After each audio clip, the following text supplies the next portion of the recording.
Today I just want to talk about how, similar to my college professors, I'm horrified of discussing topics I don't know about, so strap on the InfoWars tinfoil hat because we're diving into a handcrafted by Papa conspiracy theory.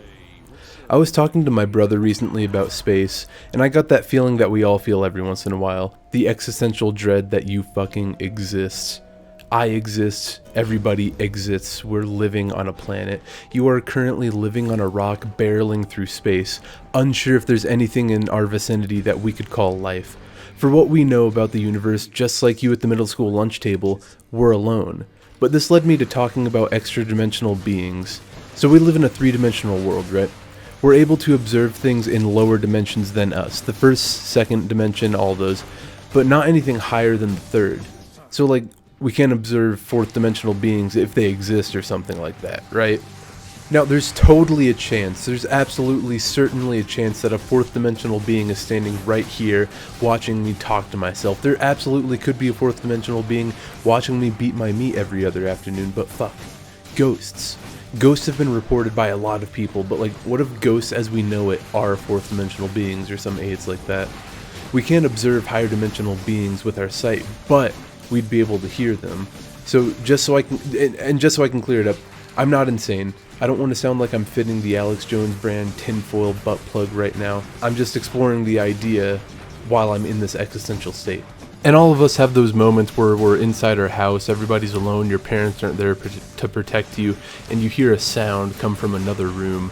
And to go off on a little tangent, I do not believe in ghosts. I'm not Alex Jones. I'm not one of those paranormal investigators who are saying that their son is being fondled by the dead ghost of Michael Jackson. There is not 1 ounce of me that believes in ghosts. But one day I was sitting home alone when I was a young lad. My parents weren't home. None of my brothers, none of my sisters were home.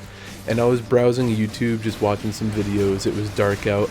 And my dog used to stay home and just bark. He would sit and bark at nothing. He was a really old dog, and he would just bark into the air as if he was being offered a treat, but he wasn't being given it. So he was sitting in this laundry room that we have, and he was just barking at the sky, and I heard a voice from that room, almost silently, completely silently, say his name was Maverick. He said, "Maverick, stop that." And then he stopped barking, and then he just walked over to me and lied down on the couch. And I'm not saying...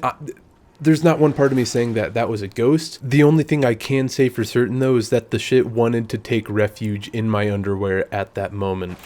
I just think that was extremely sketchy. I put my back up to the wall and I waited for my daddy to get home. But what if that sound you hear when you're alone in your house is a higher dimensional being chilling in another room? Your computer boots up in the middle of the night? Nah, it's nothing scary. Just your designated higher dimensional being trying to get in your hanky-panky file. A wet dream? Well, you don't have to ask me to explain what that implies. Like, there is so much stuff in our universe, which makes me want to pop the butt plug in and think about how it's totally possible life does exist, just not in a form we can observe. Yeah, no, there's not much to say about it. That won't make me sound insane. But as a Giga Chad, I don't have to worry about that. But that's all I have to say. Just remember, you exist, you're alive, and alone in the universe.